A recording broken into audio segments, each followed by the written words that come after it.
4 સંત કુમારમાંથી એક સંત કુમારે કથા કરી છે. 3 સંત કુમારો બેઠા છે કથાની અંદર શ્રોતા બનીને.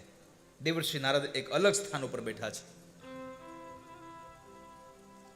સૌ લોકો કથા કહે છે અને એમાં ભાગવતનો મહિમા ગાયો છે. સનત કુમારે કહ્યું, એ સાંભળો, હું તમને ભાગવતનો મહિમા કહું. અથતે વર્ણ્યતે સ્માભી મહિમા શુક શાસ્ત્રજ. હું તમને શુક શાસ્ત્રનો મહિમા કહું, તમે સાવધાન થઈને સાંભળજો. આ મહિમા કેટલો છે તો કહે છે, યસ્ય શ્રવણ માત્રેણ. જે માણસ ભગવાન ભાગવતની કથા સાંભળે એને મુક્તિની પાછળ દોડવું નથી પડતું. ભગવાન ભાગવતની કથાને સાંભળનાર વ્યક્તિની પાછળ મુક્તિ દોડતી દોડતી જઈ રહી છે. યસ્યા શ્રવણ માત્રેણ મુક્તિ કરતલે સ્થિતા.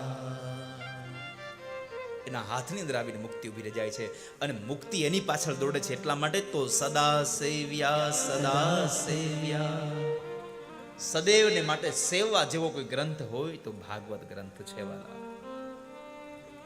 ભાગવતની સેવા કરજો, ભાગવત ગ્રંથને સેવજો.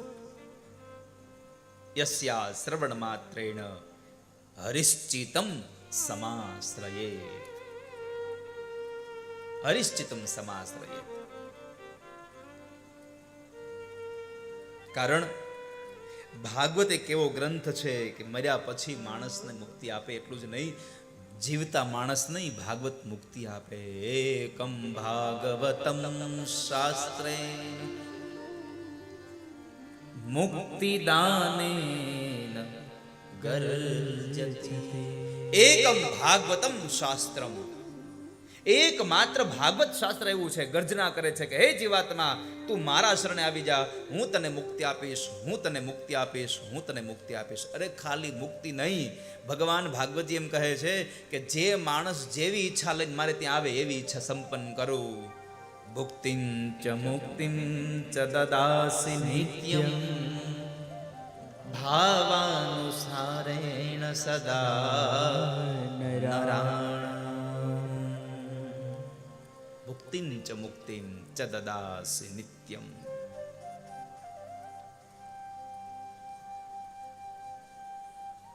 માણસ જેવી કલ્પના કરીને જાય એવું ફળ ભગવાન ભાગવતી આપનારા છે.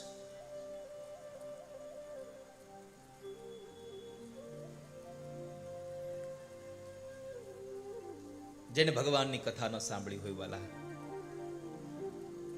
જેને ઈશ્વરની કથા નથી સાંભળી,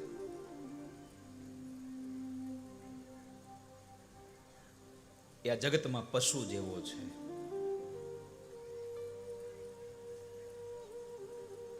ભગવાન ભાગવતજીમાં એક શ્લોક લખ્યો છે પદ્મ પુરાણમાં, આ જન્મ માત્રમપી યેન શઠેન કિંચિત ચિત્તમ વિધાય શુક શાસ્ત્ર કથાન પીતા ચાંડાલવત ચખરવત બતતેન નીતમ મિથ્યા સ્વજન્મ જનની જનિ દુઃખ ભાજ જીવચ્છવો નિગદિત સતુ પાપ કર્મા યેન શ્રુતમ શુક કથા વચનમ ન કિંચિત ધિક્તમ નરમ વસુ સમમ ભુવિ ભાર રૂપા એવં વદન્તિ દિવિ દેવ સમાજ મુખ્યા એવં વદન્તિ દિવિ દેવ સમાજ મુખ્યા. ભાગવતજીના પદ્મ પુરાણમાં એના મહાત્મ્યની અંદર એક શ્લોક ગાયો, આ જન્મ માત્રમપી યેન શઠેન કિંચી. જેણે પણ મનુષ્ય અવતાર પ્રાપ્ત કર્યા પછી જેણે એક ક્ષણ માટેની પણ ભાગવતની કથા નથી પીધી, એ માણસ આ જન્મ માટે પશુ સમાન છે. ધીક્તમ નરમ પશુ સમમ ભુવિ ભાર રૂપ.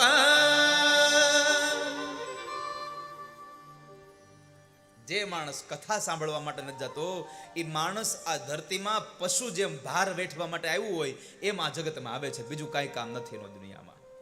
જેણે ભગવાનની કથા નથી સાંભળી, ઈશ્વરની કથા નથી સાંભળી,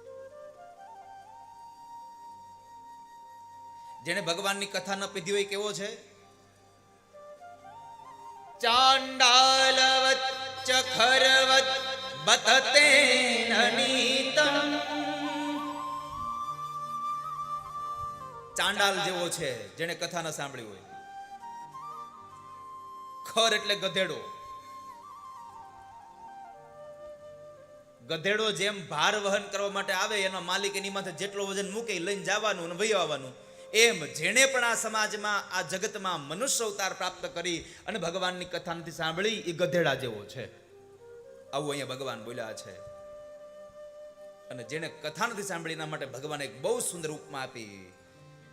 મિથ્યા સ્વજન્મ જનની જની દુઃખ ભાજા. જેણે ભગવાનની કથા નથી સાંભળી એને જન્મ થયો છે, પણ શું કામે?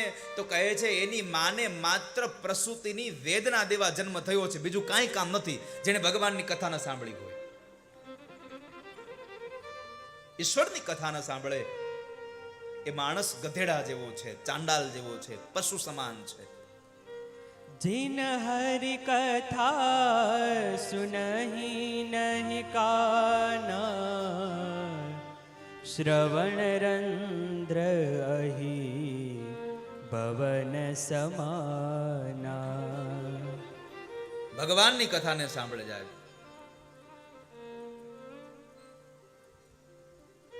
તેનું કામ શું છે? અહીંયા ભગવાનની કથા દિવ્ય ગાથા છે.